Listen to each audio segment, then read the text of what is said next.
Yes, a very good afternoon to you, and you're welcome to Father O'Hara Park in Charlestown. It's the day so many people have been waiting for. It is the Egan Jewellers County Intermediate Football Final between Ballyhaunis and Mayo Gaels. We couldn't have asked for a nicer day.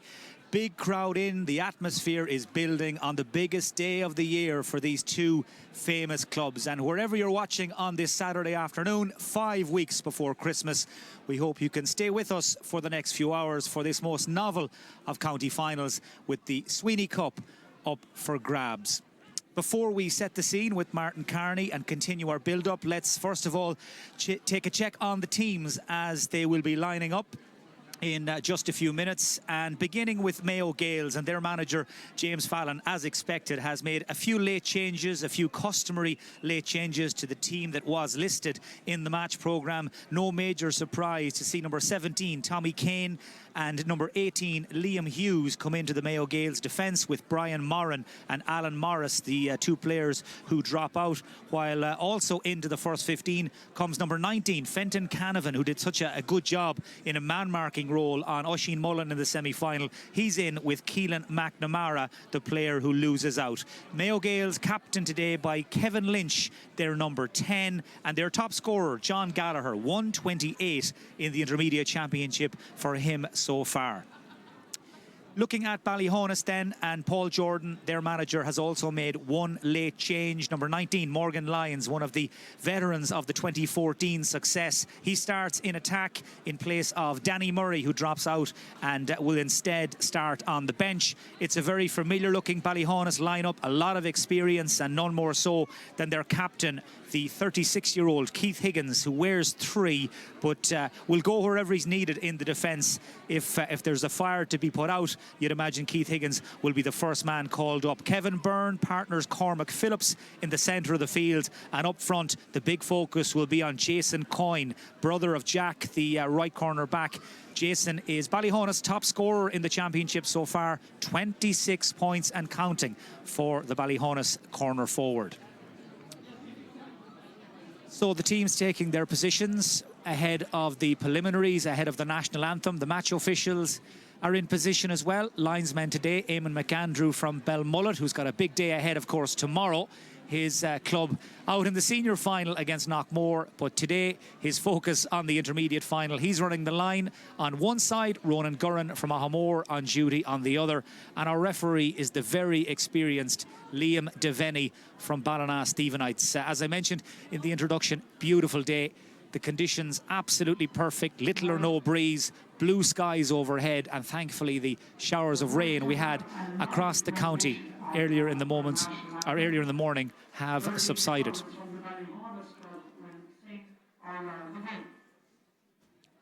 Well, the stadium announcer, Stephen Healy, just telling us that Geraldine Collins from Ballyhaunis will sing the national anthem.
What a beautiful rendition of our own Navian to set the scene. Ballyhaunis back in intermediate final for the second time in 3 seasons.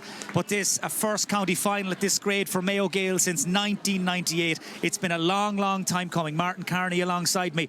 All we need to do now, Martin, is find out who wins the thing. Well, it'll be very interesting. It's a classic contest, to be honest about it, Mike. On one hand, you have the free-scoring Mayo Gaels, and on the other side, you have the defensively solid Ballyhaunis. Like, Mayo Gaels have averaged 14 scores a game. And as against that, Ballyhaunis have conceded very, very little. I think 3 goals and 40 points in all in their 5 games.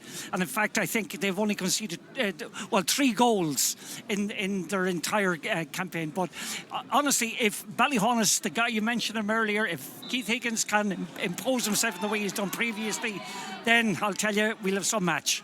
Away we go. Liam Devaney gets us off and running. Ballyhaunis in the first half will play from left to right, down towards the scoreboard end here at Father O'Hara Park, and a chance for them to apply some early pressure as they settle into a rhythm, move the ball around and get plenty of touches. And here onto the ball comes Keith Higgins, who, by the way, has started at centre-back, marking Ethan Henry in these early stages. Higgins tries to roll it through in the general direction of Callum Gardner, and it's been picked off the ground. And an early, perhaps, sign of nerves in the Mayo Gaels backline, spotted by Liam Devaney, who moved in quickly to blow it up. And of course, Martin, we can't underestimate how much is at stake and how much a part nerves will play in the early stages. Well, this is the thing, like as you said earlier, I think it's 23 years since Mayo Gaels last won the championship. It certainly is, and 23 years since they've actually played in an intermediate final, as Jason Coyne lines up this first shot at goal.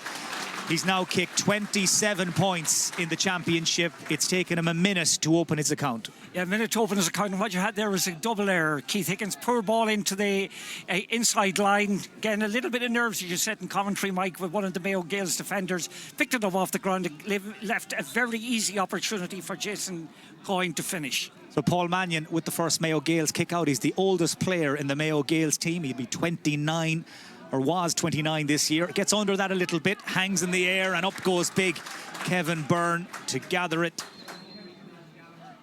There's been a sound of the referee's whistle. That was being taken too quickly for Liam Devaney's liking. So Ballyhaunis reset and go again. Keith Higgins drills it low in towards the inside line, in towards the danger men.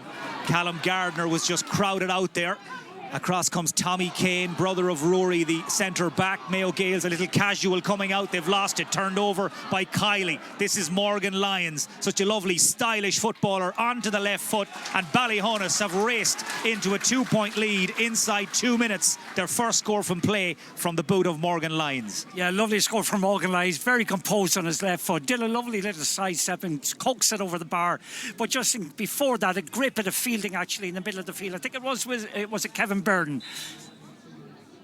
Kevin Byrne, by the way, who's paired off with Jack Fallon in the centre of the field. Keith Higgins has gone, as we mentioned, with Ethan Henry, and that means Kieran Kiley, wearing 14, is picking up Fenton Canavan out around the middle, as well as Paul Jordan, the Ballyhaunis manager, and James Fallon, who's just up the sideline from him, try to outwit one another in these early stages. Higgins getting on a lot of ball, plays it through to Joe Sutton. Sutton, the link man, as Ballyhaunis work it back to Higgins again. He's at centre-back, and that will suit him and suit Ballyhaunis down to the ground. This is 20th season playing adult football with the club. Joe Sutton is again the intended target, but this time the ball doesn't stick. And a first chance for us to watch Ethan Henry stretch his legs to Sean Kane. Outstanding in the semi-final win over Kilmaine. The man from Facefield trying to hold off Kiley just in the shadow of the stand. There was an arm wrapped around his neck. Mayo Gaels will get the free. This is the first time they've crossed into the Ballyhaunis half, and we've played just over 3 minutes. Yeah, and in that 3 minutes, I think Keith Higgins has touched the ball about 8 times. He's been so influential already, playing full-back on his jersey, but midfield up to the half-forward line, we've seen him mainly.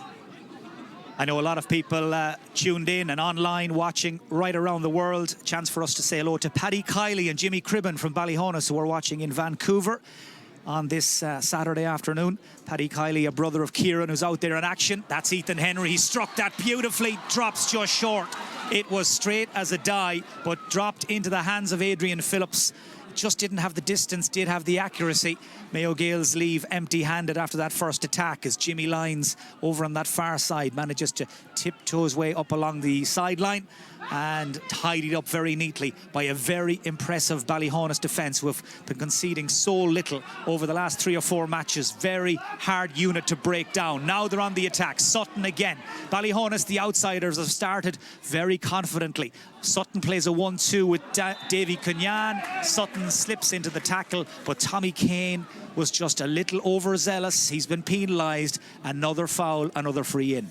In some ways, I think Tommy Kane a little bit unlucky that time. I think you used the correct term there, Mike. He slipped into the tackle and Tommy Kane was deemed to have actually fouled him. That's an easy enough opportunity now for a left-footed player.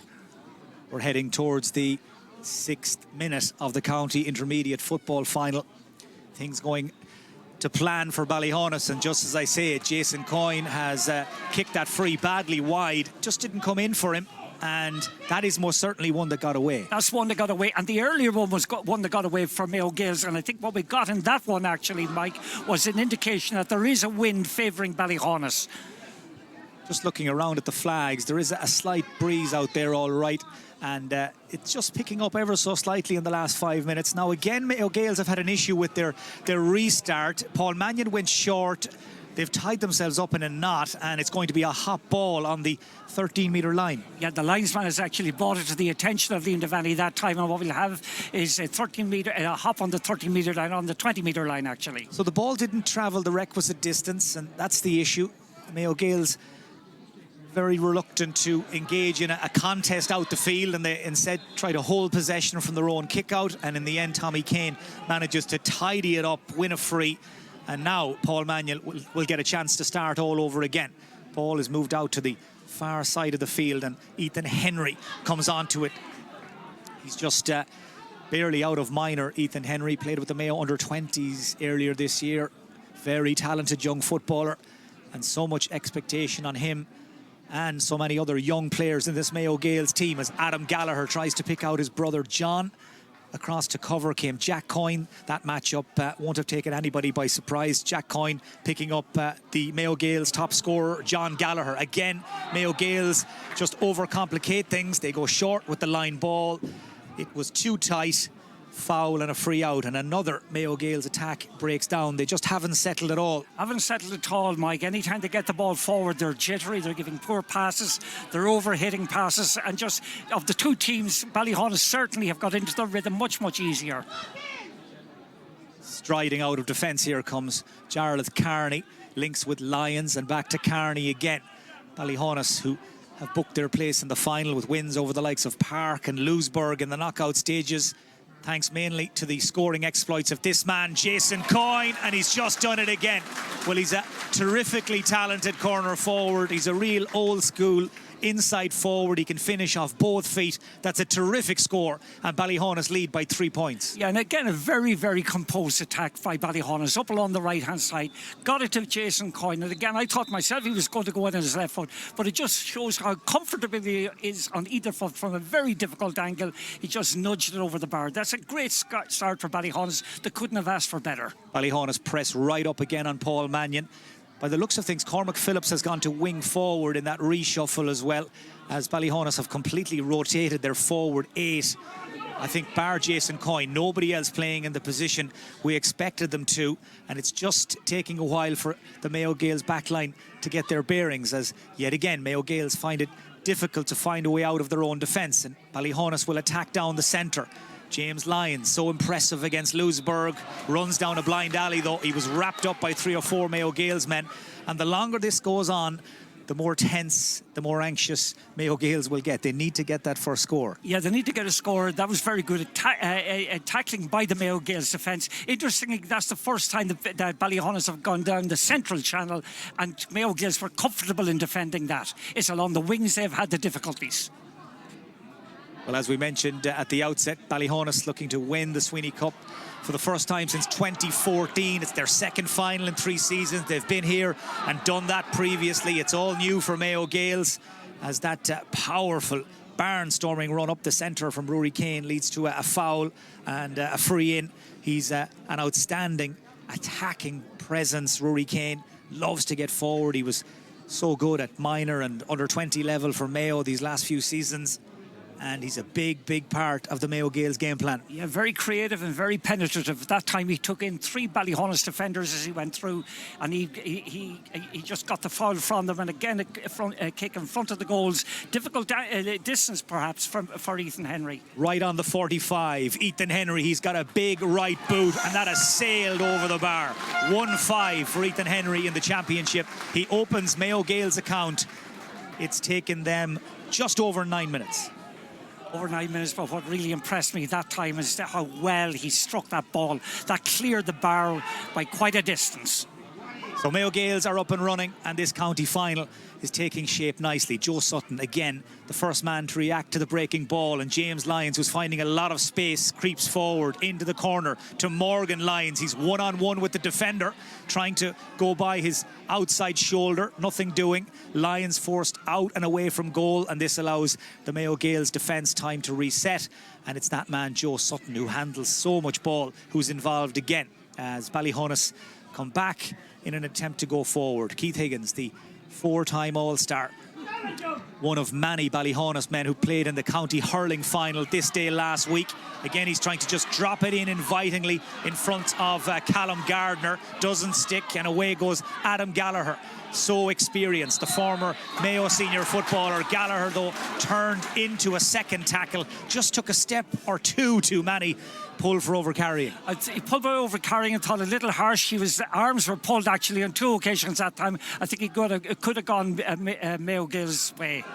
Callum Gardner, who graduated from GMIT in Galway yesterday, finds the going tough, and he's down on the ground and injured. He's lost the ball, and away go the Gaels. Gallagher again gets on it, but Liam Devaney is going to stop the play to allow attention to come in for Callum Gardner, who was injured in that last passage of play. So look, good refereeing. He's not taking any chances. It may well turn out to be a head injury, but Liam Devaney just wasn't happy to let the play continue. Mayo Gaels will be a little frustrated, but Martin, that gives us a chance maybe to gather our thoughts. 11 minutes gone, Ballyhaunis lead 3-1. They've played most of the football so far. Yeah, and territorially they're on top. Again, the wind has picked up since the first whistle. They're getting a lot of ball forward. They're finding most joy when they go up along either wing. Both teams have shown a good appetite for the challenge so far. But of the two teams, I think Keith Higgins, even though it's only maybe, 11 minutes gone, is already exercising quite an influence on proceedings. You know, you have to just... They're playing a style of football, Mike, that's very patient. There's a great sense of calm about them. They move the ball around, you know, rotate it around until they see an opening up front. But it's when they attack along the flanks, I think that's when they get most of their opportunities. Well, good to see Callum Gardner back on his feet again. Trots back into the Ballyhaunis full forward line. Play will restart with a free to Mayo Gaels. And interestingly, Ethan Henry has decided to leave this on the floor. As you can see, he's about 50 yards from goal as the crow flies out on this left wing. Just slices it a little drop around the 20-metre line. Falls back to Adam Gallagher, looking to play the trademark dummy solo. Manages to pop the pass through. 4 Ballyhaunis men around the forward. Referee plays the advantage. Back off the post, and it's stuck in the back of the net. It's a goal for the Gaels, and it's been scored, I think, by Kevin Lynch, the captain. Well, the initial shot came back off the post, and when it did, it fell kindly for Kevin Lynch, who buries it in the back of the net. And Mayo Gaels get the first goal of the county final. It comes in the 13th minute. Referee Liam Devaney was surely playing an advantage, and Mayo Gaels take it with both hands, and they're right back in the match. In fact, they've gone ahead. They've gone ahead, but again, very good piece of opportunism that time by Kevin Henry. I thought the referee was going to give a free in, let the ball go, or let the game go ahead. And then when the ball hit the post, Kevin Henry was in the right place and stuck it in the corner. Or Kevin Lynch, rather. Easy mistake to make. Kevin Lynch and Ethan Henry, first cousins in the Mayo Gaels forward line. But it was Kevin Lynch, the man who maybe, just maybe, will lift the Sweeney Cup later on today if Mayo Gaels prevail. He's the man that delivers a huge goal that just changes the momentum of this game completely. As Ballyhaunis go on the attack, they go long, they go direct, they're looking for Gardner. But the ball cut out back there by the swashbuckling cornerback Fergal Owens, who turns quickly and recycles it back to Paul Mannion. And you can feel a renewed sense of confidence and calm surging through the Mayo Gaels supporters and team after that goal, Mark. Oh, very much so, and you could hear the response from the Mayo Gaels supporters as well. But their running game is beginning to impose itself. They're using the ball very well. They're getting players running off the shoulders. And again, their use of the ball in general has been very good in the number of attacks they've got. Lovely footwork by Jack Coyne, and Ballyhaunis are inside enemy territory, but Coyne just slipped as he tried to play the pass back to James Lyons, and in fact there's a free in Liam Devaney felt it was a foul on the corner back, who had come a long way upfield. I think he was trying to support his colleague as much as tracking his man. But just looking around the field right now, Keith Higgins has dropped back in to pick up John Gallagher, but that I think was just a temporary move to allow Jack Coyne to get up the field. And elsewhere, it's as you were. The matchups we mentioned at the outset remain. Luke Gallagher, by the way, is the Mayo Gaels defender who's picking up Jason Coyne right now, as all eyes turn to Adrian Phillips, the Ballyhaunis goalkeeper. Scored a goal and a point in the county senior hurling final against Turin last Saturday.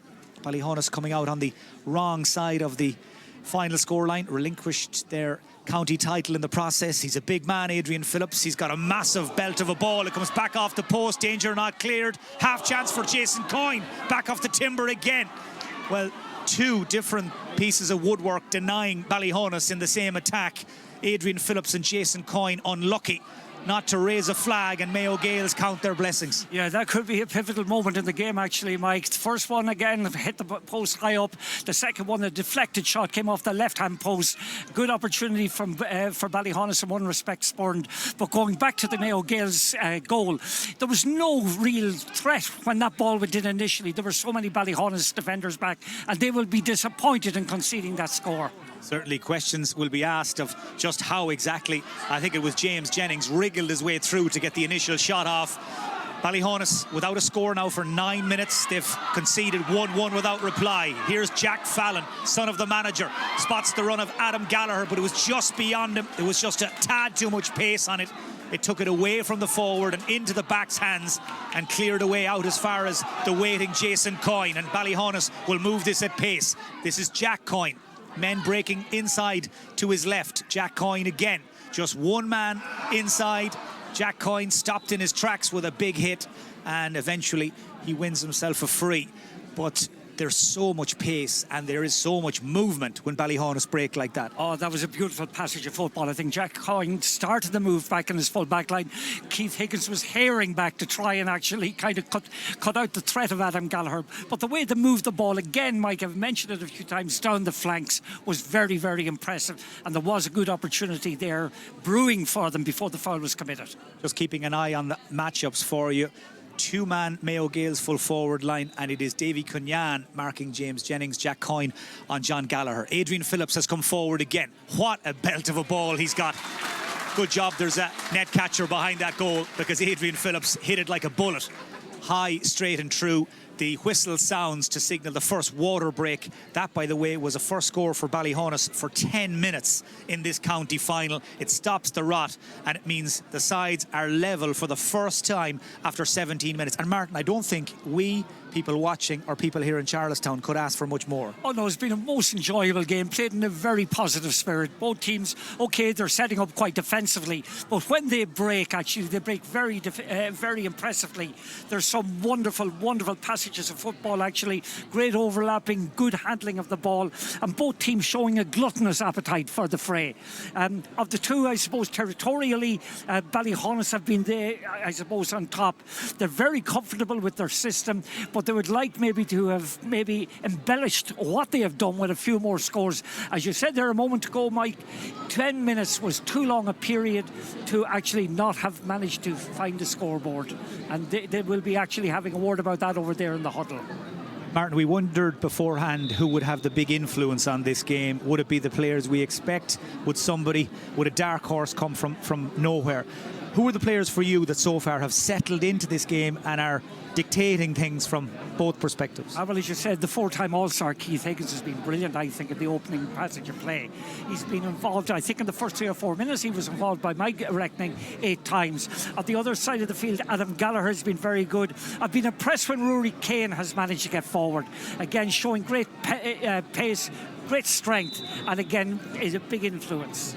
You touched on Adam Gallagher there a moment ago, and just to tick that box, as it were, Owen Collins is the player that Ballyhaunis have sent to tag the Mayo Gaels playmaker, as Jack Fallon claims that kick out brilliantly. We're off and running again. Jack Fallon, such a talented young footballer. He's still only 18. He's built like a man 10 years older. And that catch just gives the Gaels a platform to try and build something as Liam Hughes plays it across. We haven't seen a whole lot of Liam Hughes on the front foot just yet, and he's a very exciting player, as is the man on the ball there, Rory Kane. Out to Sean Kane, no relation, the wing back, cuts inside, back to Rory Kane, who just stole a look at the post. He's trying to bring this in, and it's curling all the time, but just not enough, and drops away to the right and wide. Mayo Gaels first wide, I think it's the first wide, actually. I thought it was just drifting, and he struck the ball beautifully. Started out at a wide angle, just didn't come in enough. But that's, again, what I've mentioned a few times. When he gets forward, he poses a big threat for Mayo Gaels. Well, the Gaels unbeaten en route to this county final. Ballyhaunis had to bounce back from losing the first day out against Crossmalina, but they really have never looked back since. Could I just mention one thing, Mike? Owen Collins is playing out around the middle of the field. I thought he was more suited in the inside forward line. He's played inside forward, I think, for Clare in the past. That was a good, solid sliding tackle from Liam Hughes. I think it was Liam Hughes who came across. I may be doing Fergal Owens a disservice, but there was no way through for Morgan Lyons. It was Fergal Owens, actually, who made the tackle. And possession to Ballyhaunis. Jason Coyne, he's closer to the corner flag than anywhere. He's looking for movement.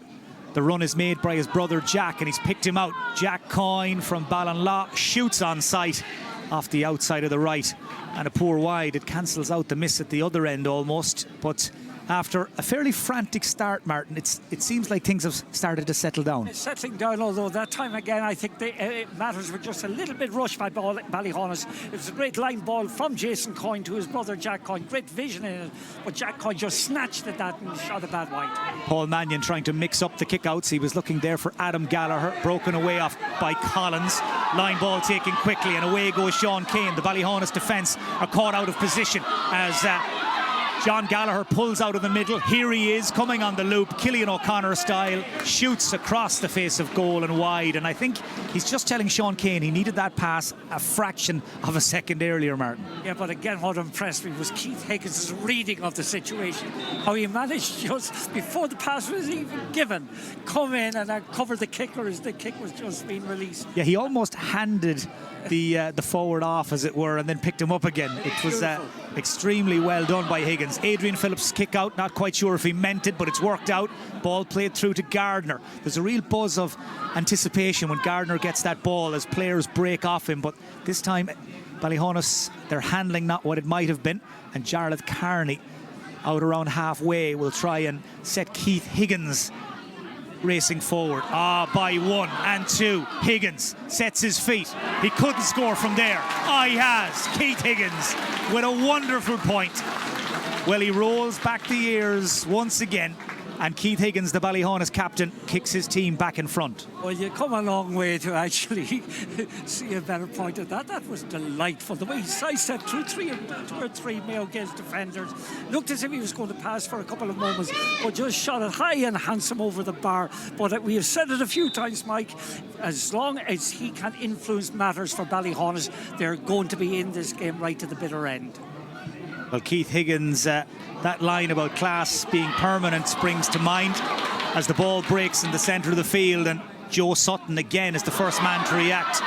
He is really on top of his game. To Owen Collins, wearing 15 but playing in a third midfielder / man marker role. You name it, he's doing it.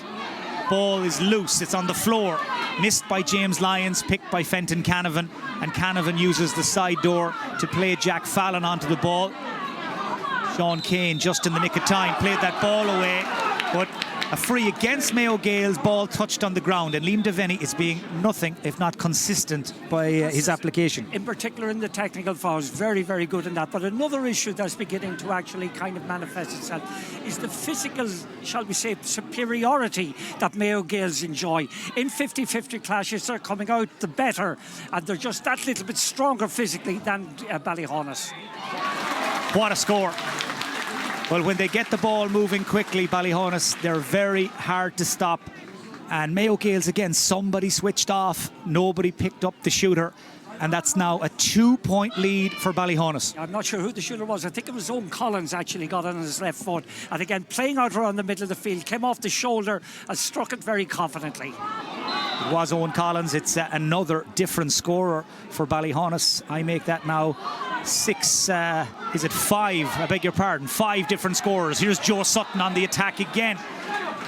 Free out for overcarrying. This time he was bottled up, but there's no doubt if the Mayo Gaels backline is caught out of position or switches off, Ballyhaunis have the pace to hurt them. They have, but again, Liam Devaney, consistent and correct. And what he did that time, blows for overcarrying, but great cover tackling by 2 or 3 Mayo Gaels defenders. 11 minutes now since Mayo Gaels last scored. They haven't scored actually since that goal from Kevin Lynch, and since then Ballyhaunis have hit 3 points without reply. They're trying to isolate this man. Morgan Lyons wins it, turns, shoots and scores.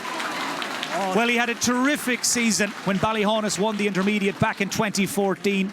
He went on to win an All-Ireland under-21 medal with Mayo a couple of years later, and he's back in business. He's back from injury, and he's back on the score sheet. Delightful piece of opportunities at that time by Morgan Lyons. He kind of just robbed Luke Gallagher in the air and just tossed it down to himself and over the bar with the left foot. But they're very impressive when they get the opportunities. And Mayo Gaels have actually, in a sense, not taken inspiration from that goal earlier. Their game at the moment is quite ragged. Well, safe to say there are a few lights on the dash for Mayo Gaels right now. They've conceded 4 points without reply, and they're falling deeper and deeper back into their own half. They've just got one man inside the Ballyhaunis half right now. Everybody else scrambling backwards to try and block up all the channels of attack as Keith Higgins scans the horizon. Before he even got that ball in his hand, he was looking to play the pass. Higgins fouled. And Martin, you flagged it after about 2 minutes. Higgins has come to play. He's marvellous today. Just a delight to watch. That time just Mike again. You notice when he gets the ball, the head is up. The Raiders on full tilt. And he's looking to see who's inside to give the ball to. And when there isn't a pass to be given, he generally recycles it. But he is so influential in everything that's happening out there right now. The Mayo Gaels have got their hands full trying to curb the influence of Higgins. They're not quite sure what to do with him, to be honest. And Jack Coyne behind him has really done a good job so far on John Gallagher, as Adrian Phillips from the Doctors Road in Ballyhaunis just jabbed that one a little. Didn't get the full contact on it, and it's gathered in close to goal by Tommy Kane. Mayo Gaels get the free, and they will try and build from the back once more. They're now almost 14 minutes without a score. The pre-match favourites, Mayo Gaels, who have really looked impressive en route to this final, beaten all before them, but they've lost the ball again on the way out. They've just lost their way so many times as they try to transition from defence to attack. Yes, and I wonder, are they just playing too many men behind the ball at the moment? They have only 2 men in attacking positions inside the Ballyhaunis half of the field, and I just feel they've got into too defensive a mode. And again, that's from a team that is so noted for its attacking prowess. Well, there are a lot of young players in this Mayo Gaels team, and just a lot of them right now trying to get their second wind as Higgins takes it on. Keith Higgins, well, he is a class apart in this county intermediate final. He's just kicked another spectacular score.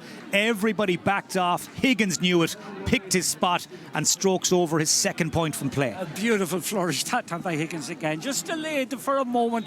Again, when the pass wasn't available, he just decided, OK, I'm going to take it on myself. And the way he just sidestepped his marker, tossed it over the bar, hugely impressive. But you said it, Mike, Mayo Gaels need to do something about going 1-to-1 on him.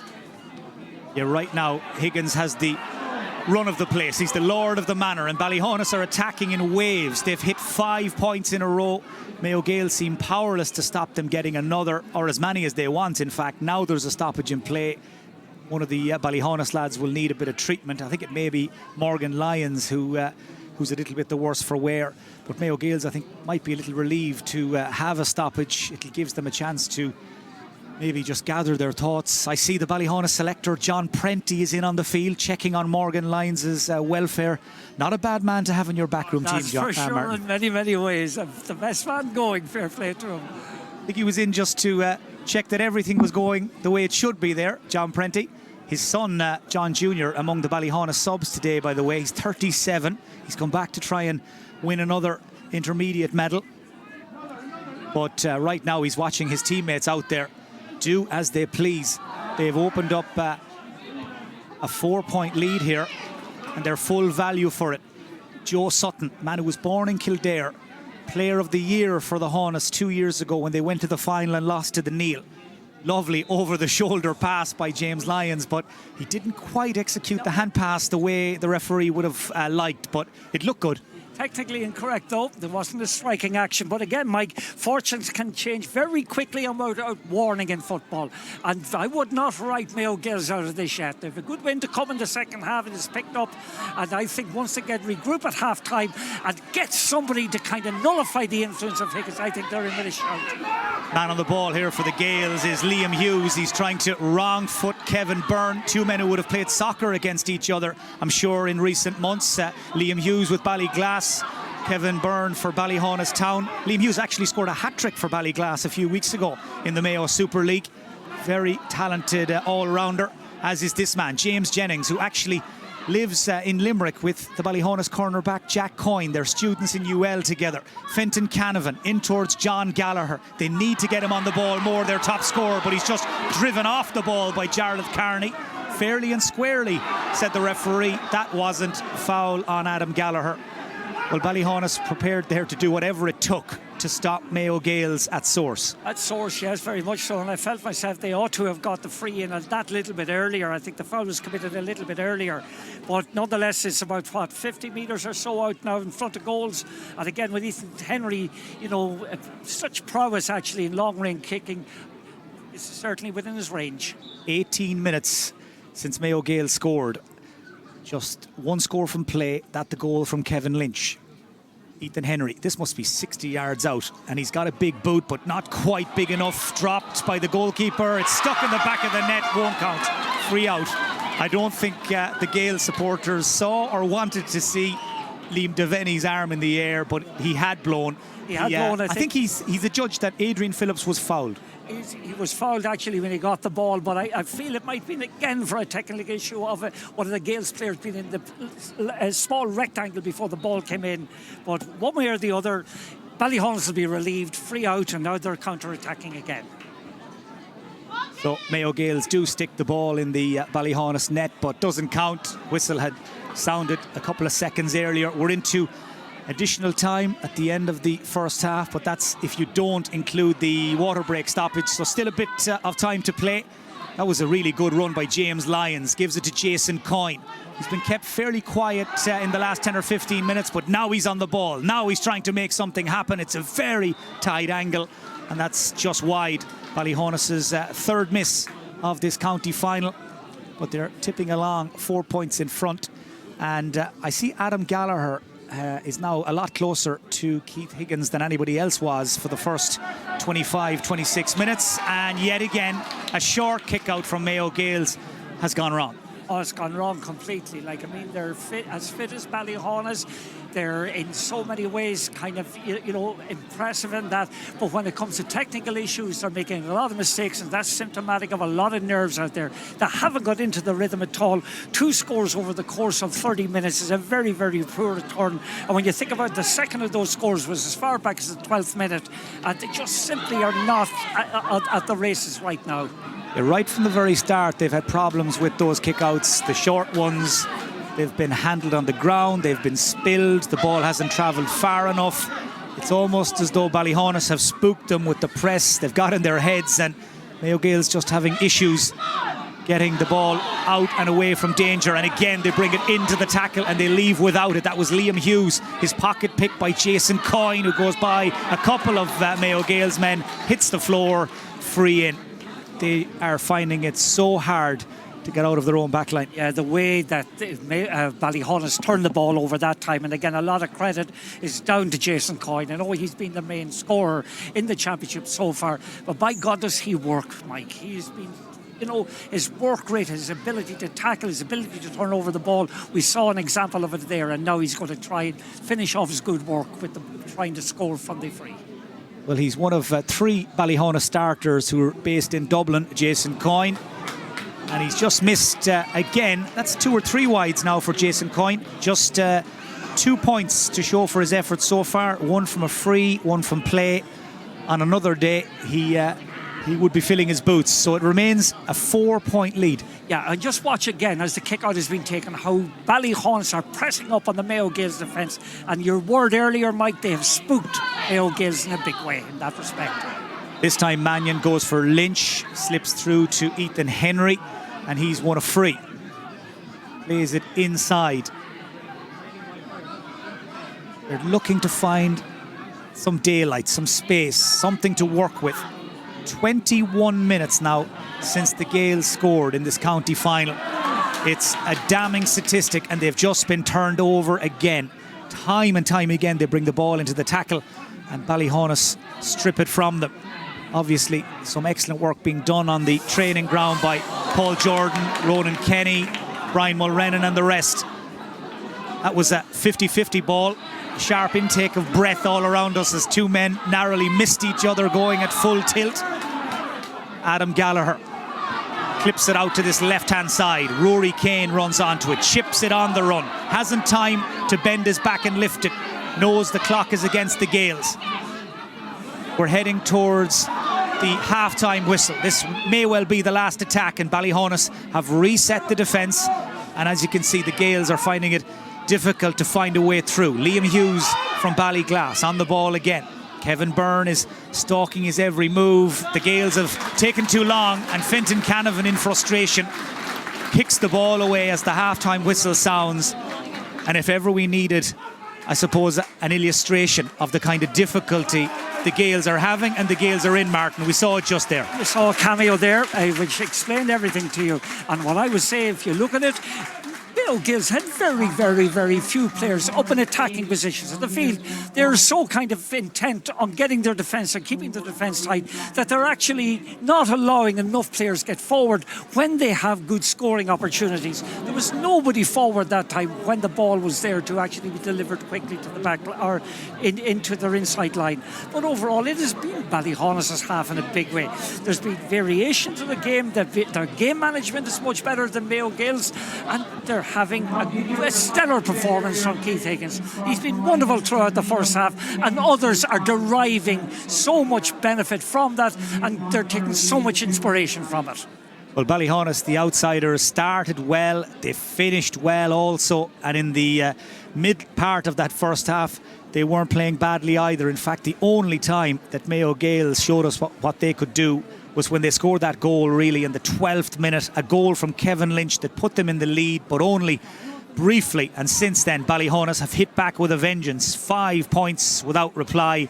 And Martin, as we prepare to break for half-time here, Ballyhaunis ahead by 4, and they really could and should be further ahead. They should be further ahead. First of all, they had 4 bad wides, some of them from frees. And the second thing, like you talked about the goal, let's be honest about it, that came within the fortuitous bracket, because there was a high kick that went in, a high free kick that went in. Ballyhaunis had loads of players around the ball when the ball broke.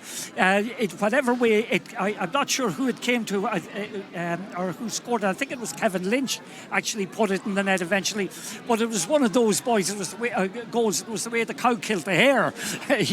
Very lucky in many respects, and they will be very disappointed that that goal was lucky. They scored that they got from Ethan Henry from a free was from a free, but they haven't scored a single score from play outside that goal. So plenty for the big crowd here at Father O'Hara Park to chew on at half-time. Plenty for us to ponder as well. We'll give you a chance to maybe go and put the kettle on. We'll be back very shortly ahead of the start of the second half. Just to recap then, at half-time in the Egan Jewellers County Intermediate Football Final, it's Ballyhaunis who lead the Mayo Gaels by 8 points to 1-1.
And you're welcome back to Father O'Hara Park in Charlestown.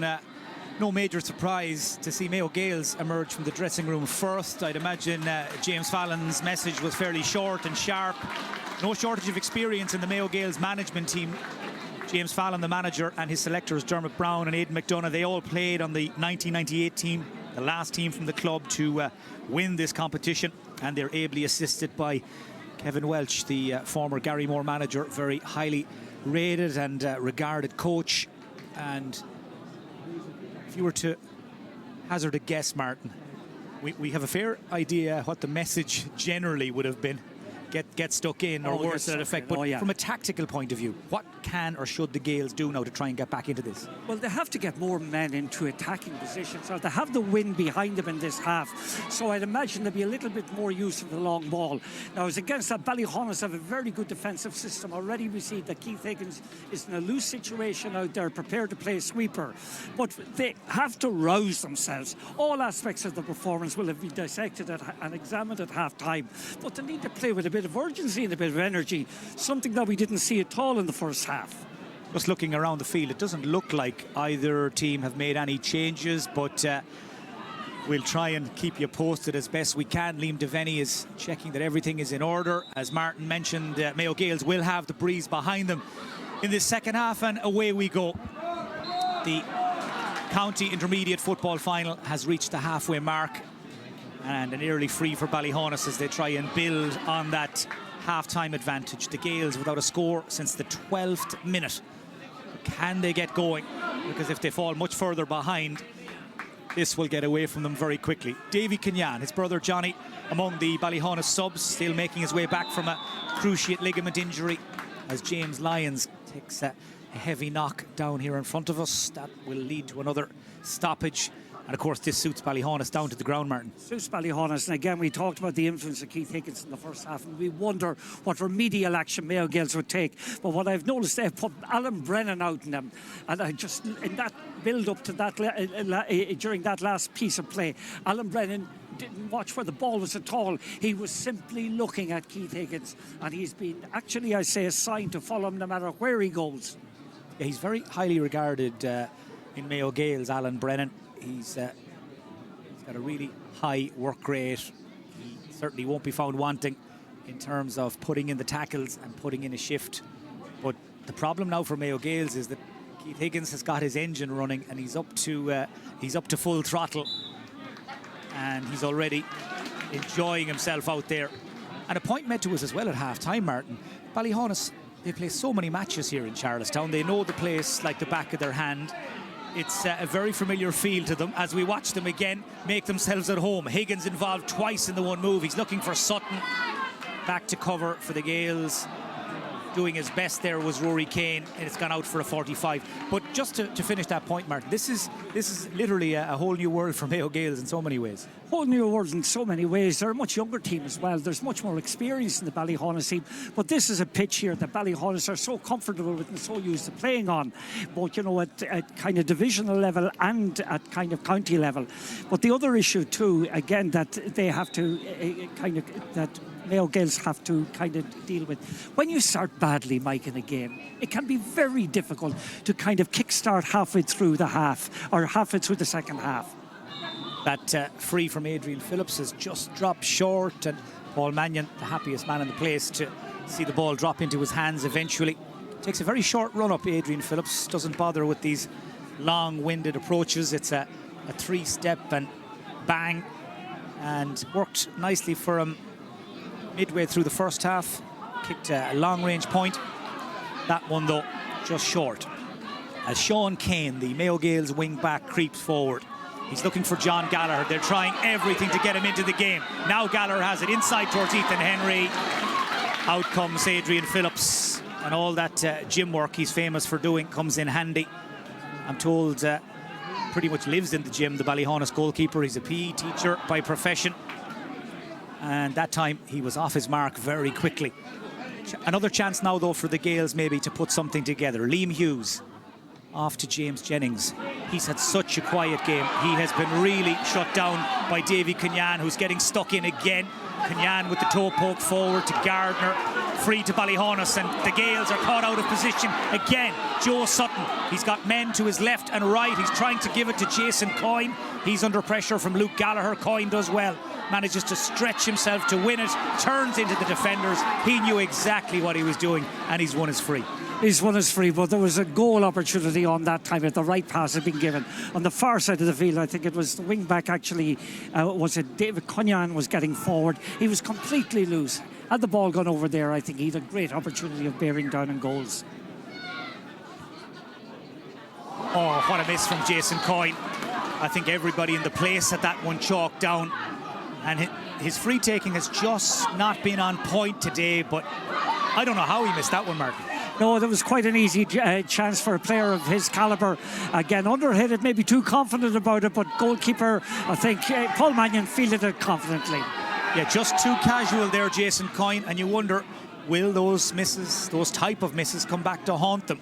You had the Adrian Phillips free, that one from Jason, and it's still a dangerous 4-point lead. Rory Kane comes driving forward again. Oh, this is some run, and he's still going. In over the top for Jack Fallon. Fallon's in! Oh, he's hit the bar! Adrian Phillips beaten, and the bar saves Ballyhaunis, falls to Liam Hughes, and Liam Hughes kicks the point. Well, that's their first point in almost a half an hour in this county final, but it's enough to make it a 3-point game and a 2-point swing. And a 2-point swing, but that should have been a goal, in fairness. A great run through the middle, was it Rory Kane that went through the middle, but wonderful vision on his part to find the inside forward loose. Now maybe that'll give them the kickstart that they need. Well, it's not over yet by a long shot, but Mayo Gaels, having played so poorly for so long, are they finally about to come to life? They've won a free. Fenton Canavan, a bit early for trash talking or sledging, I think, Martin, isn't it? A little bit early for that. There's a long way to go. I think we've another 25 minutes or so. But this, once again, it shows a great opportunity for, is it James Jennings? If he can put this over, now we're down to a 2-point game. And that's, again, in a game where there has only been one team that has played the football, and that's Ballyhaunis. So James Jennings, a man who learnt his trade at the underage academies in Mayo Gaels, had it honed up in Coleman's in Claremorris, drops this in, drops it short. Kevin Byrne had it, spilt it, won it again. And the midfield warhorse for Ballyhaunis gets it clear, gets it away from danger. Doesn't take too many chances, neither does Higgins. Nice ball to Sutton. He is the link between defence and attack, and he can cover some ground. Away he goes again, and that was a foul by Tommy Kane. You could see it from here. He just gave him a dig on his way by. Ballyhaunis have a free, and Cormac Phillips from Gurcheen will take his time. Goes short, takes the return. Ballyhaunis just trying to steady things down again now. They've only conceded 1 point in the last half an hour, and they are still very much in control of this county final. Now they play keep ball and work it around the edges. Mayo Gaels have sucked 13 men back. Higgins just moved up a gear or two and then down again. Jason Coyne trying to take Luke Gallagher around the outside. Now it's Coyne's turn to put on the afterburners, runs right into the defender. Well, he is a machine for winning frees. He's fabulous. Again, it's a situation where they attack on the flanks, Mike. Any time they attack on the flanks and take their men on in one-to-one situations, they actually draw frees or get scores. Now, he has to put this one over after his last one. Well, he puts boot to ball and he's missed again. Well, Jason Coyne just seems to have caught a dose of the yips in the last while. He's normally so accurate, normally ultra reliable, and he's missed 2 gilt-edged chances, and I think he can't believe it himself. He can't believe it himself. 26 points, I think, in the championship so far. The main scorer, the main outlet for them. Now, can the Gaels punish that miss? Nice ball from Alan Brennan to John Gallagher. Looking around, spots Sean Kane, who had ghosted forward, looking to cut inside Owen Collins. Jack Coyne doubles up. That is textbook defending from the Ballyhaunis boys. 2, 3 of them just smothered the ball carrier. Free out. Textbook defending for Ballyhaunis. 3 or 4 players around the ball carrier, and again just forced the turnover. They're superb at that. That has been their hallmark all year. They conceded something like 340 just in the championship, in the 5 championship games to date. Joe Sutton heading for open road here on the stand side. Shut down quickly though by Kevin Lynch. And here's Keith Higgins. Ballyhaunis yet to score in the second half. We're in the 9th minute. Loose ball gifted back to Mayo Gaels again, and James Jennings. Man sprinting down this right-hand side is Fintan Canavan. Adam Gallagher elects to go it alone. Advantage being played as the Gaels slow it right down again. Pace taken out of the attack momentarily. Chance now for Rory Kane maybe to inject some again. Good run. Jack Fallon in around the back. And Jack Fallon on the run and over the bar. 2 points in a row for the Gaels, and the comeback very slowly and very surely kicking in now. Oh, very, very, very much so, Mike. Again, some great football from Mayo Gaels. But once again, Rory Keane has been the pivotal character and all of that. Drew the defence towards him. Lovely ball over the top to Jack Fallon. Fallon's run into space, excellent, and his finish equally so. Well, now the crowd from all around Mayo Abbey and Facefield and Ballyglass starting to find their voices. The favourites are back to within 2 on a day when they have not brought their A game. Ballyhaunis on the attack. That's loose from Conor Freely. Hand in the air to apologise as Liam Hughes goes sprinting down the field. Hughes bouncing from one foot to the other. Now Gallagher sprays it across to Fenton Canavan. Out to the left-hand side to Alan Brennan. Man over is John Gallagher, looking to make an angle. Over his shoulder and over the bar. John Gallagher, their top scorer in the championship, comes up with his first point of the day, and it's back to a 1-point game. Back to a 1-point game, but you have got to credit Adam Gallagher with the pass that opened up the entire Ballyhaunis defence that time. A lovely diagonal ball.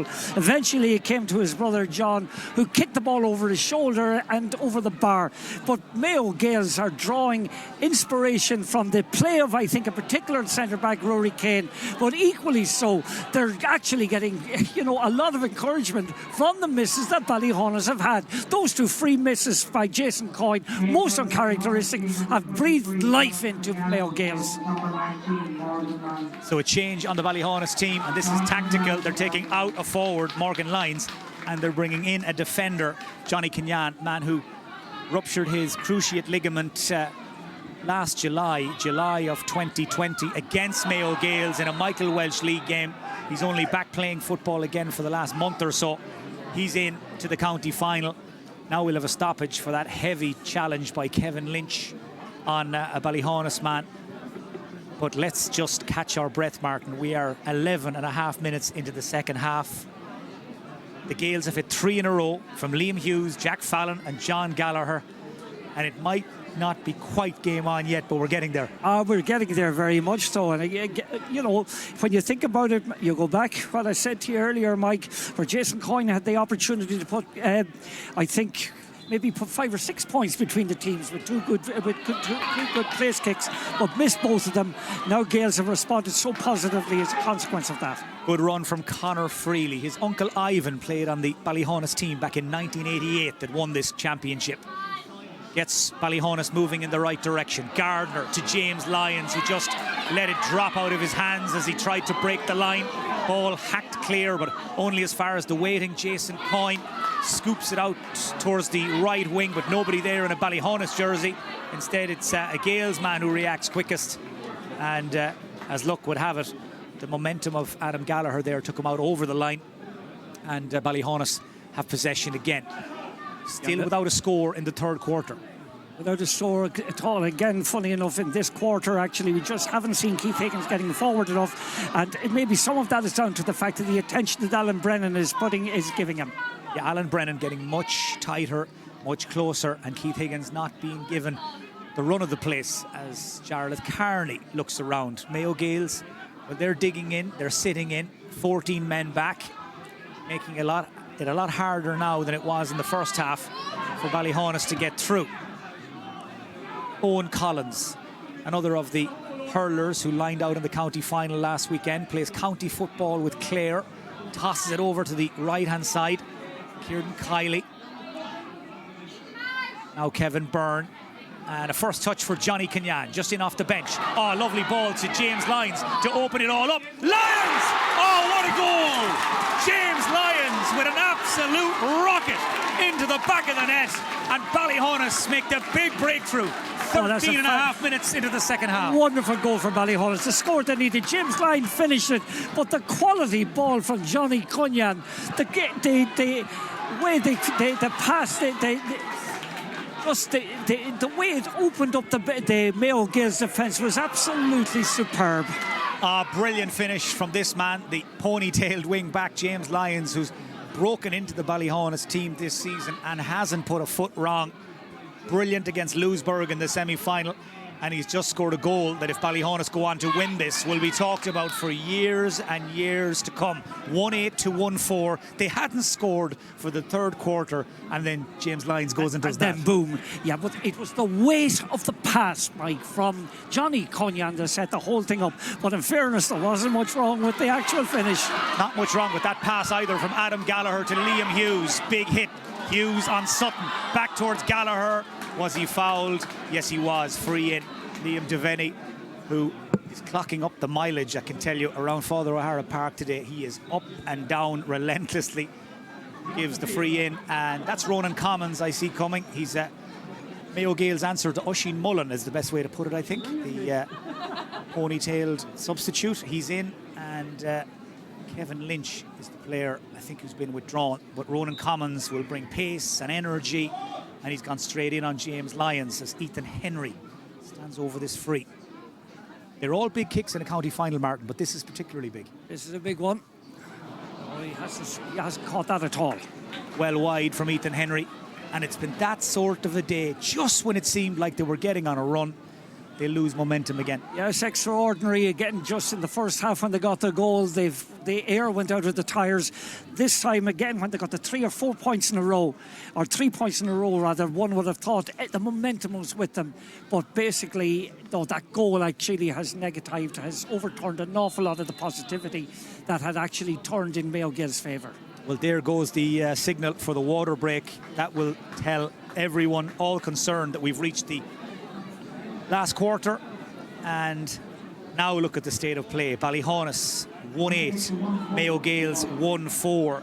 In layman's language, that means that in the third quarter, stalemate. 3 points for the Gaels, a goal for Ballyhaunis, and that translates as a win for Ballyhaunis, of course. Yeah, but it translates to a win. But Mayo Gaels will be somewhat disappointed with that, because they were the team with the pace and the energy in that half. They were in that quarter, should I say. They were showing a lot of patience with their play. They were comfortable in moving the ball from one to the other. The appetite that was absent in the first half had appeared for the first time maybe in the game, and basically they were very tight at the back, not allowing many opportunities to Ballyhaunis until that lovely piece of football from Johnny Kenyan, that little bit of inspiration that set up James Lyons for the goal, and that now has given momentum once more, I think, to Ballyhaunis. Well, we had to wait a long time, Martin, to see Mayo Gaels at their best. 3 points in 5 minutes. It looked like they were up and running again, but let's just one more time relive that goal. It was so good. It was as good as we've seen for years here in Charlestown, and as you said, it was a two-man act. It was Kenyan, it was Lyons, and everything about it was perfect. Everything about it was perfect. Vision, first of all, on the part of Kenyan. The weight of the pass, that technical excellence in executing the pass, the fist pass. And then Lyons, when he got the ball, he rifled it to the roof of the net. It just went like a rocket to the roof of the net. It was a wonderful finish that basically embellished what had been a delightful piece of football that led up to it. And again, it put Ballyhaunis right back into a game at a time when they looked to actually being drifting somewhat out of it. And a lot of the reason for them actually losing touch a bit, I think, was an uncharacteristic couple of misses by Jason Coyne from place kicks. I see Ballyhaunis have made a change there during the water break, and it looks like Brian Dino Hunt is on, and I think it's Jack Coyne who's been taken off, but I'll confirm that shortly. May have picked up a knock. This is Jack Fallon, and that is point number 5 for Mayo Gaels. It's not over yet. Jack Fallon, who has put in some shift in the middle of the field, the young teenager, knocks over his second point of the second half, 3 between them. Yeah, for a lad who's actually so inexperienced, he's playing like a veteran. Again, anytime he's in the game, something good comes from what he does. And that, again, touched the ball over the bar, beautifully struck it over the bar. Again, leaves it, 3-point game. Martin, I can only assume it's an injury that's forced Jack Coyne off, but he's a huge loss at such a delicately balanced stage of this game. Well, definitely, and it's been so good actually at cornerback for Ballyhaunis, and so good at getting forward as well. There's the man that come in to replace him. Brian Hunt got a touch, and now Jason Coyne. He'll have a point to prove after those few missed more scores to set the record straight. Kiley to the goal scorer, James Lyons. Good hit there from Tommy Kane. If it moves, Tommy will hit it. Just can't get close enough to Brian Hunt, though, to line him up. And Ballyhaunis will reset and go again. Ball is in the hands of Callum Gardner. Had to wind up his graduation celebrations early yesterday. I'm sure they will be picked up again if things go the right way for Ballyhaunis. Nice move this. Jarlath Carney strolls forward, but he just telegraphed the pass. Ronan Commons cuts it out, and Jack Fallon clears it away to the far side to Adam Gallagher. A long way downfield for Mayo Gaels, though, as Ballyhaunis funnel back, and you can see so many of the Ballyhaunis players, Martin, back to the ball. They don't really mind what the Gaels are doing in their own half. They're getting back into position. Yeah, but even so, even they're getting back. A lot of the lads who are left up front are actually very good at closing down space and applying pressure. Keith Higgins has trotted back now to mind the house in the absence of Jack Coyne. Jerry Canavan, by the way, has come on as well for the Gaels. I think he may have snuck on there during the water break as well. Very good player, Jerry Canavan, and Keith Higgins has picked him up immediately as Sean Kane goes by, who looks, James Lyons, who looks to be tiring. Liam Hughes manages to pop it off to John Gallagher. Mayo Gaels need him, and John Gallagher delivers. Another one for Gallagher, 2 now for him. That's now a total of 5 in this second half for the Gaels, and they're back within striking distance again. They're back within striking distance. What was noticeable actually in those last couple of attacks that Mayo Gaels had was that Ballyhaunis defenders were falling off the tackle. They hadn't got the same impetus, the same energy, or the same, shall we say, aggression in the tackle as they had earlier in the game. And maybe as the game has gone on, there's a little bit of tiredness creeping in. They were the team, remember, Mike, in the first half, and who did all of the running, did all of the football. And maybe just right now, there's a little bit of fatigue, a little bit of tiredness creeping in. Just looking around, I think it's Alan Brennan who's been taken off for Mayo Gaels. Jerry Canavan for Alan Brennan. James Fallon will know now. They've got to go for it, and that's why they've got the likes of Canavan and Commons on in the last few minutes. Yeah, and interesting, actually, Jerry Canavan has been asked, I think, to assume the same role that Alan Brennan had, and that is to mark Higgins. Since he's got in, he's actually taken a very, very tight rein on Higgins. Just watch him out in the middle of the field as they stand there waiting for the injury to kind of heal up. But Canavan is right beside Higgins, and I think for the last couple of minutes, or whatever's left, last 10 minutes or so, he will track Higgins no matter where Higgins goes in the pitch. Stoppage there because Cormac Phillips needed attention. Man who hurls with the club and with Mayo as well. One of many dual stars in this Ballyhaunis team. He's good to go, and Adrian Phillips, no relation, will take the kick out. Finds his man as well. Jarlath Carney, one of the more underrated members of the Ballyhaunis defence, but very good at what he does, and this is a really good run as well. He's heading, well, towards the gate, heading for the main road, and just took too much out of it. Liam Hughes waited, pounced, and the Gaels have won the ball back again. Still a long way to go. 10 minutes, a little more maybe, to be precise, as Ronan Commons gets a touch, waits for the runner. That's Ethan Henry looking to open it up. John Gallagher looking to shoot, cuts inside, shot half blocked by Kieran Kiley, but there was a foul. Liam Devaney was playing an advantage. And I don't know about you, Martin, but it just seems as though Ballyhaunis are starting to tire and the Gaels are keeping on going. Very much so. And again, go back to that last situation. Jarlath Carney, it was, carried the ball about 60 or 70 yards that time, carried it into a tackle, one tackle too many, was dispossessed, and Ethan Henry then took the ball forward, actually, lovely bit of football, and again to eventually coax it free. That now gives a good opportunity to Gaels to bring just a point between the teams. So James Jennings just trying to compose himself. Slight delay here, that won't help, it just builds the tension. In fact, there's a substitution coming in, yeah. It's Ballyhaunis substitution. It's actually Mayo, Gaels and Ballyhaunis. I think everybody's getting ready to make a change, or both teams, and that looks like number 35, Kevin Gallagher. Indeed it is. 35 replaces Cormac Phillips, and any moment now Keelan McNamara, I think, is going to come in for the Gaels. He's certainly having a word with the fourth official, so not the ideal time to make changes, but no, and I thought Cormac Phillips actually was playing quite well. Maybe not on the ball as much as he'd like to, but he was certainly getting through an awful lot of work by way of tackling and covering space. This all just adds a little bit of extra pressure onto James Jennings as he goes back for another look. This to leave us with a 1-point game in the home straight.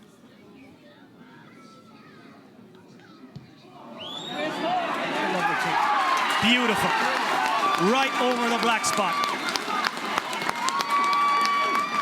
Well, it wasn't easy, but Jennings made it look easy, and now in comes Keelan McNamara. 1-8 to 1-7.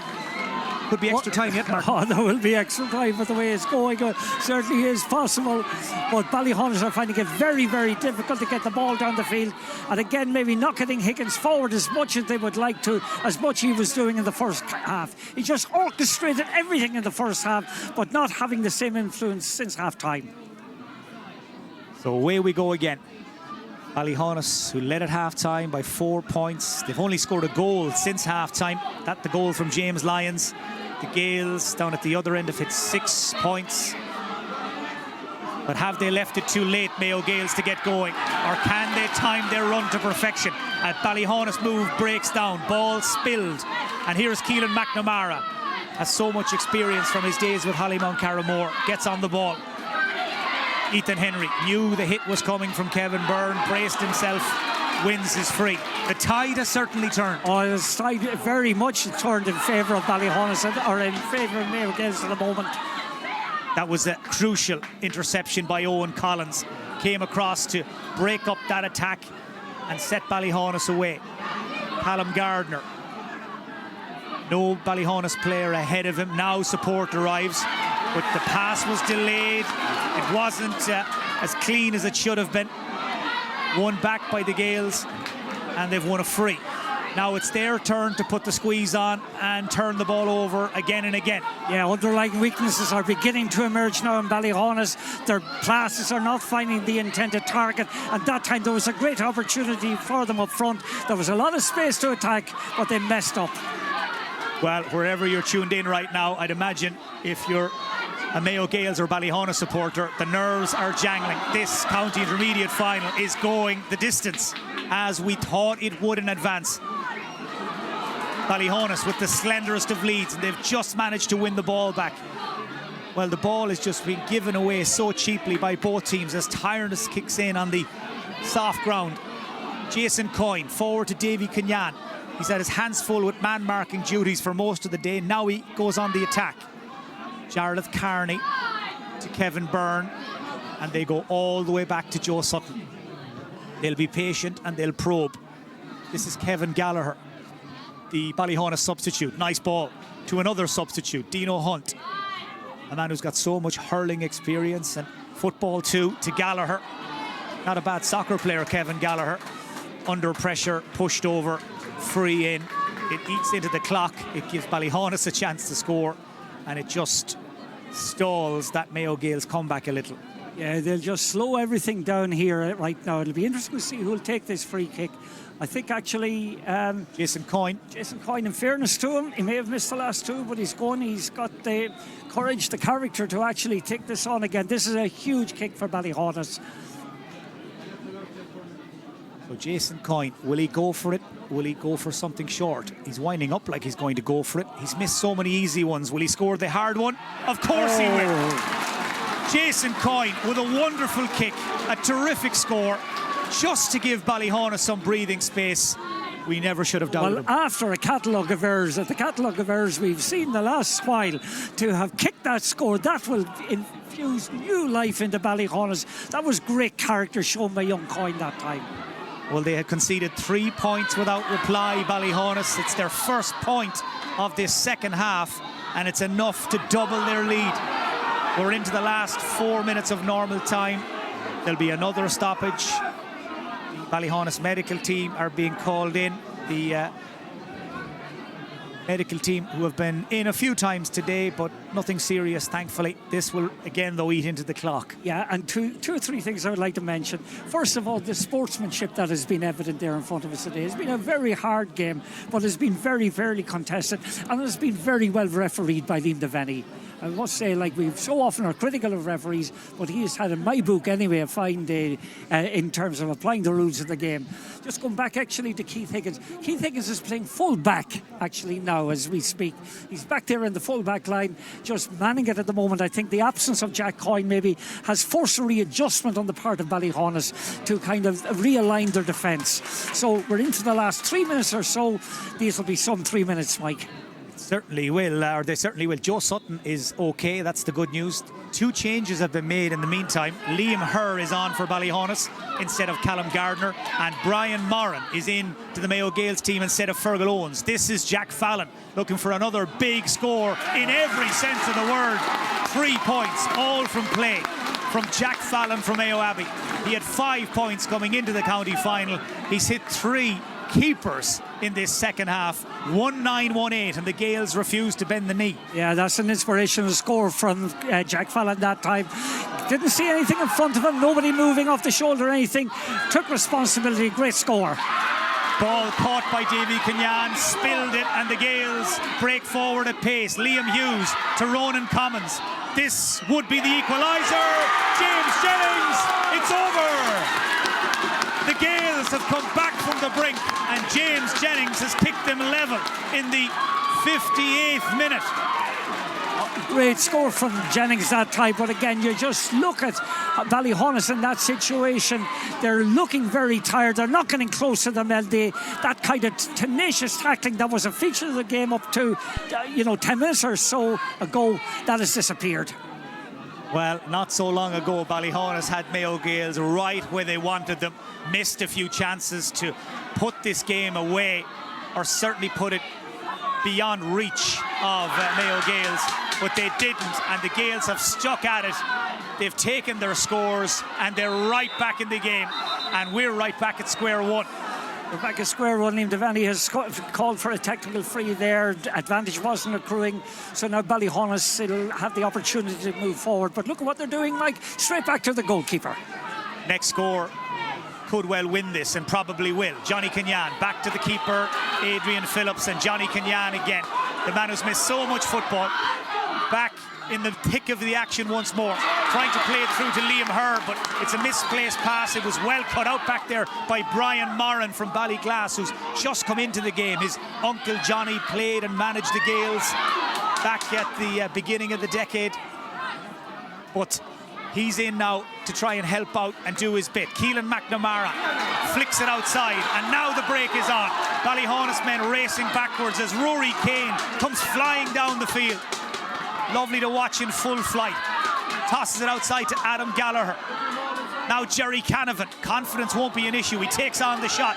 It's a Gary Owen. It drops short. Ethan Henry touches it down. Sean Kane back to Brian Moran. Didn't even think about the shot. Adam Gallagher does, and Adam Gallagher's nailed it. Mayo Gaels are ahead, and Adam Gallagher, the right man in the right place at the right time. Oh, fabulous score from Adam Gallagher. But all the football's being played right now by Mayo Gaels. They're finding their men with great ease. They're supporting each other very well. And that time, Gallagher took on a very difficult opportunity and scored it. Well, that now makes it 9 points in the second half that Mayo Gaels have hit. They've outscored Ballyhaunis 9 points to 1-1. What a transformation. And Adam Gallagher, the man who's played in so many big matches for the Gaels over the years, he's never won a championship medal with his club, is today to be the day. Lost a Sigerson final a few years ago. Lost in colleges finals with Coleman's. Adam Gallagher with the point, though, that could be the golden score. Jarlath Carney loses it. Ethan Henry wins it. And away goes Ethan Henry. From a famous club in Mayo Abbey, from a famous footballing family in Mayo Abbey.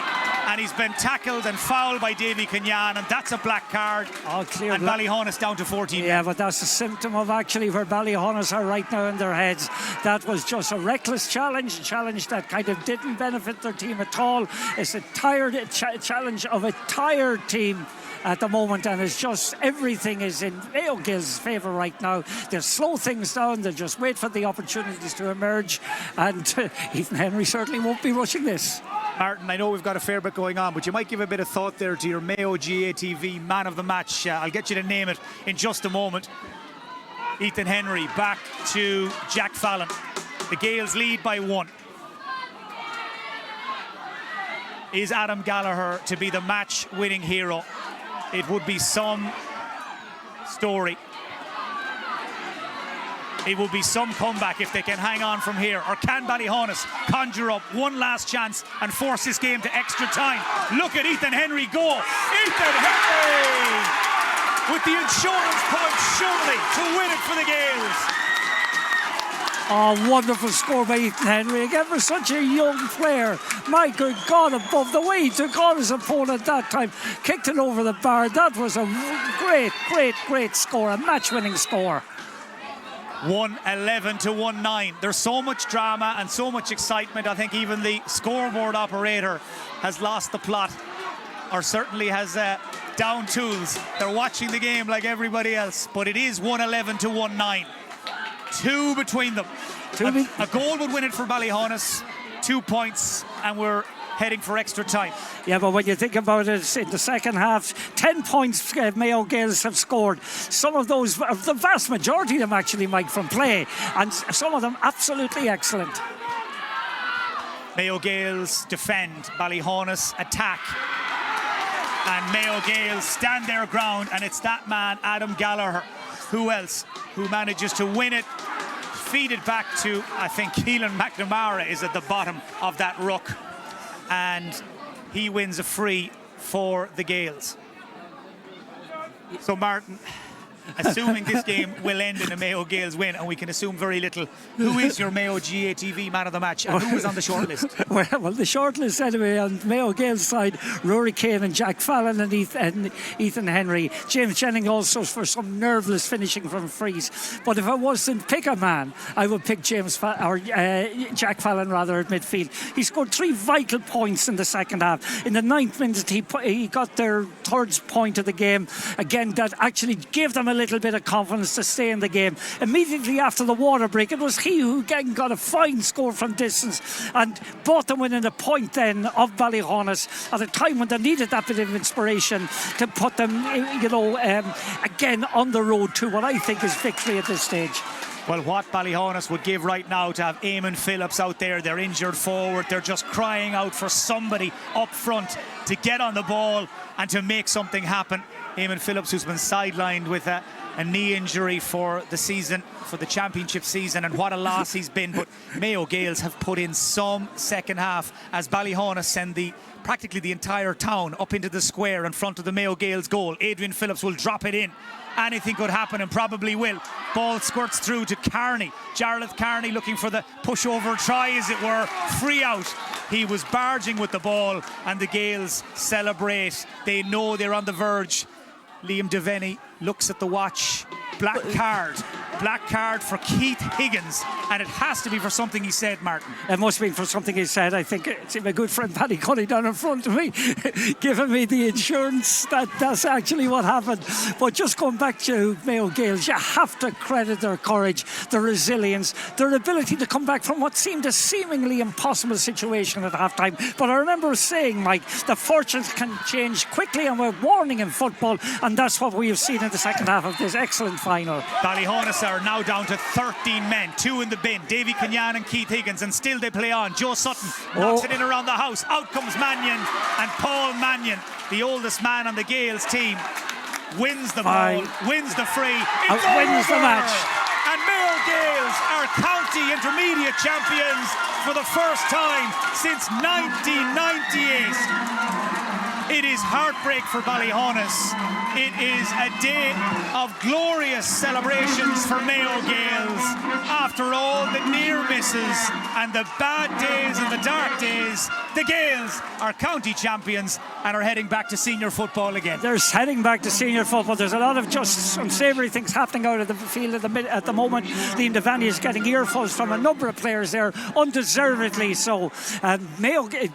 Ballyhaunis can only blame themselves, actually. At a certain stage of the half, they had the opportunities of winning that. They had missed some very easy frees that were, kickable frees rather than easy, shall we say. And that gave, I suppose, Mayo Gaels the opportunity to stay in the contest. That's what they did. And again, with Fallon scoring those 3 excellent scores in the second half, James Jennings again remaining accurate from his place kicks. They found enough inspiration. They got those last 2 scores actually from, I think it was Adam Gallagher and Ethan Henry, that I suppose got them over the line. But in the context of the second half performance, when it mattered most, they were the teams that showed the greater resolve. They're the team that showed the greater fitness. They're the team that showed just the calmness when it was needed, and they fully deserve their victory.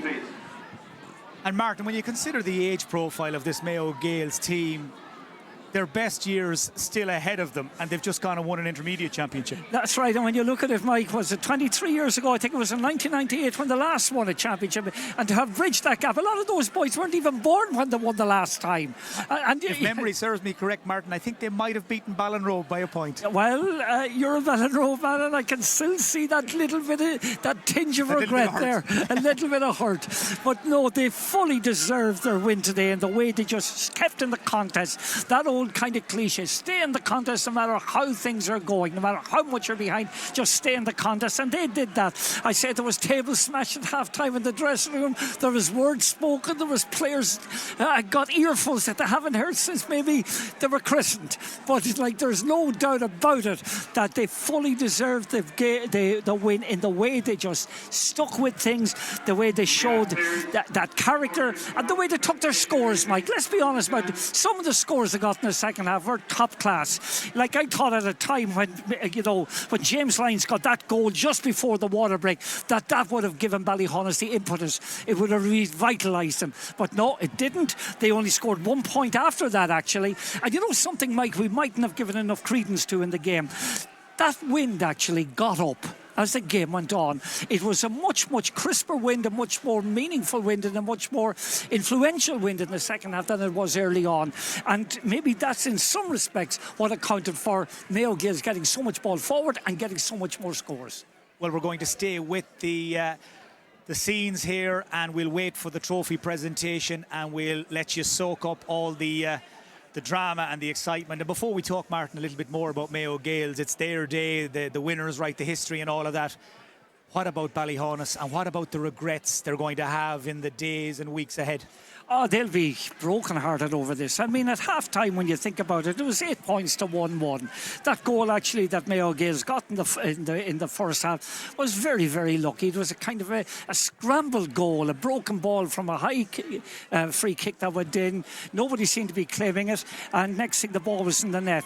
There was only one other score that Mayo Gaels had in that half. It was from Ethan Henry free.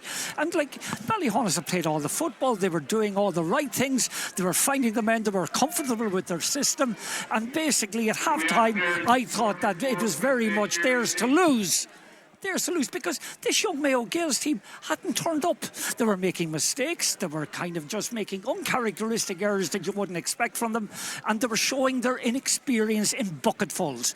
But the way they actually, like, just going back to your question about Ballyhaunis will hugely regret that they didn't push on after half time. And at that critical period in the third quarter, when they had a couple of easy, kickable frees, I hate using the word easy frees because no free is easy, but when they had those few kickable frees that they missed to the left of the goal post, they were crucial misses in the context of the way the game evolved and the way the game finished up. Well, I'm just looking out across the field here, and great scenes. Mayo Gaels have waited so long for this day to come. 23 years. They hadn't even been in an intermediate final since they won it back in '98. And what a great day it is for the Fallon family. The Gaels, managed by James, who was the last captain to lift the Sweeney Cup 23 years ago. Today, his son Jack, who wasn't even born back then, he's man of the match in this county final. And I see Jack just a few moments ago there being embraced by his mum Judy, his dad, a very proud man as well, of course. And Dermot Brown and Aidan McDonough and Kevin Welsh all played their part in this success also. And we talk, Martin, about the young players and the players around whom this team was built. But I think too of three great club stalwarts who stayed involved through thick and thin, and today will get their medal. Daniel Burke, Mally Byrne and Niall Brett, three subs who didn't get game time today. But I was chatting to John Gallagher during the week, and he told me first men to turn up at training, they drive the standards, they impart their knowledge and their experience. And you've been in this position as a player in the past, when you get your reward just when you think maybe it's not going to be. That's right, when it's not going to be. And again, you kind of stay in this, you stay with the panel in order to kind of just, in a sense, continue with the culture that has been created. When you get a good culture, when you get good behaviour standards, when you get lads that have levels of commitment that are of a high level, then it is created by players, and it's created by those three senior players that you actually talked about, and for them to stay involved and for them to stay imparting their knowledge to the younger lads. That's one of the reasons, one of the factors that came about in kind of directing that win today for Mayo Gaels. Well, as you'll have seen and heard there, Jack Fallon has just been presented with the Man of the Match award by Con Moynihan, Vice Chairman of the Mayo County Board. And now we'll watch and listen to Liam Moffat, the Chairman of the Board, present the cup to Kevin Lynch. And I congratulate both teams and both clubs on a fantastic game. Epic stuff, epic finish, huge contest, great skills and a credit to all involved. To Egan's Givers, thanks again for your ongoing support. You've been fantastic support to Mayo J over many years and many different guises. And the work you've done with the Sweeney Cup is absolutely fabulous, the condition it's in. And it gives me great pleasure to present this to the women's captain of Mayo Gaels, Kevin Lynch.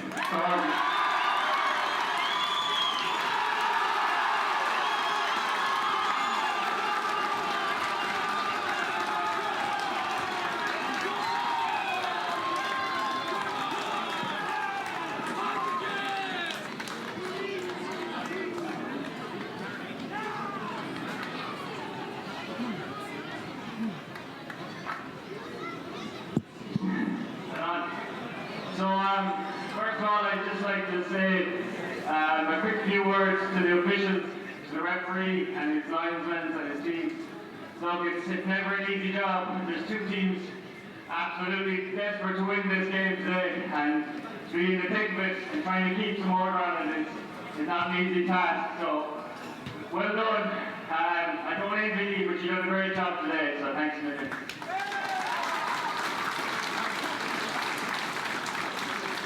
And the Charlestown GA Club, still thinks how you presented yourselves today is second to none. I know Mayo Gaels have massive respect for you as a club, and thanks a million for putting everything together today.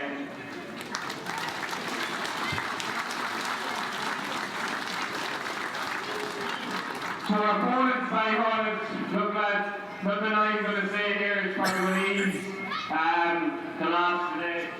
But look, you're a fantastic team, trying to stay together over the winter, and I've no doubt you'll be seeing you again next year and you'll be in the final and you'll get for one step further. But thanks a million for the game today, lads.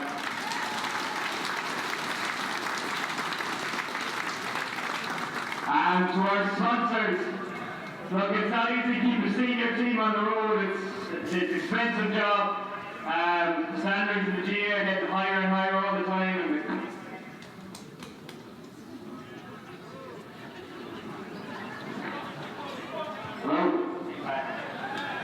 And the costs are going up, so we wouldn't be able to do it without the sponsors.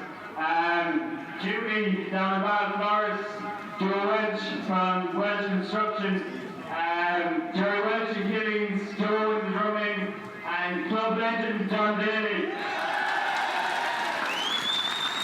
He's been sponsoring Mayo Gaels for about 30 years now, and we can't thank all of you enough, so we wouldn't be able to do it without you. Thanks a million.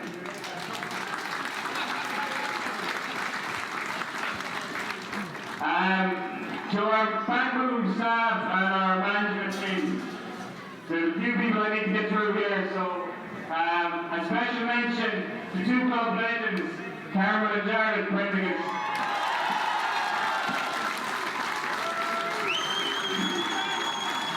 For everything you did for us, you know yourself, and we'd be an absolute mess without you. We wouldn't function at all, so thanks for everything. I need to give a special word mention to three men as well who are training every night, taking care of logistics and making sure everything functions right. And that's John Gallagher, Alan Prendergast, and Tim Webb.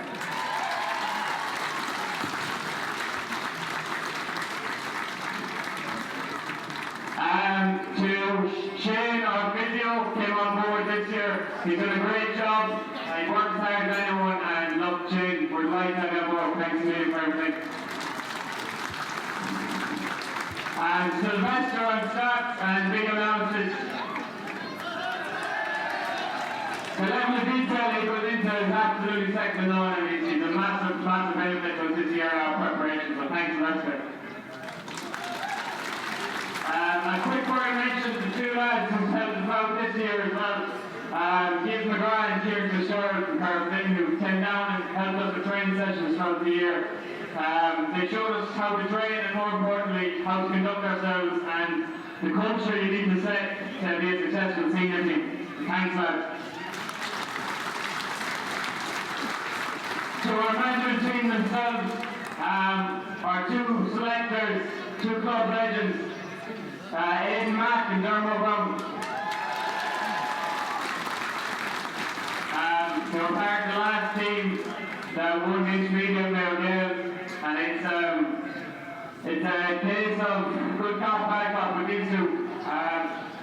Aidan spends most of his time trying to calm down James Fallon. And Dermot spends most of his time trying to rile up James Fallon. So, but two legends that we wouldn't be able to do without them. To our trainer, Ted Roach, he came on board full-time with us this year. Look, words probably won't be able to describe the standards that David's brought us at. He's one of the best young coaches in the country, and that's not a compliment I give too lightly. But he's absolutely phenomenal, and what he came to us this year is, I can't even put it into words. I hope we can hold on to him as we move into senior football over the next few years. I know there'll be a few clubs ringing him and getting on to him, but hopefully we can hold on to him. Whatever happens, Dave, you're always welcome, and I'll be after what you helped us achieve.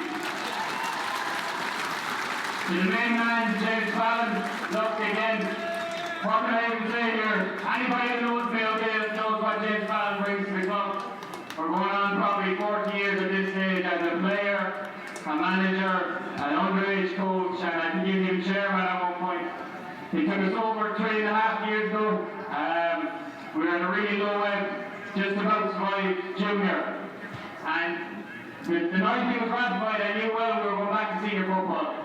Because when you're as obsessed and passionate about a cause as James is, there's no other option but success. And I just can't thank him enough for everything he's done. He's just an absolute club legend, and James, thanks a million.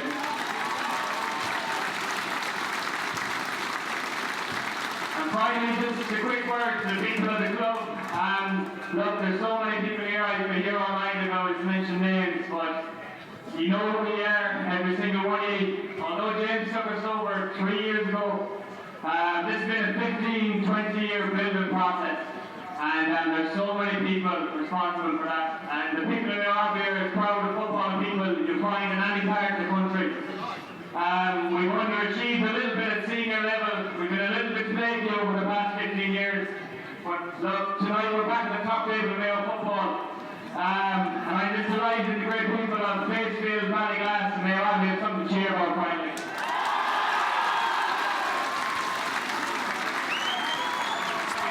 From Kevin Lynch, the Mayo Gaels captain, and what a way to round off what has been an historic afternoon for the Mayo Gaels club here at Father O'Hara Park in Charlestown. I'm reliably informed the cavalcade will be forming shortly and heading back to the clubhouse in Mayo Abbey.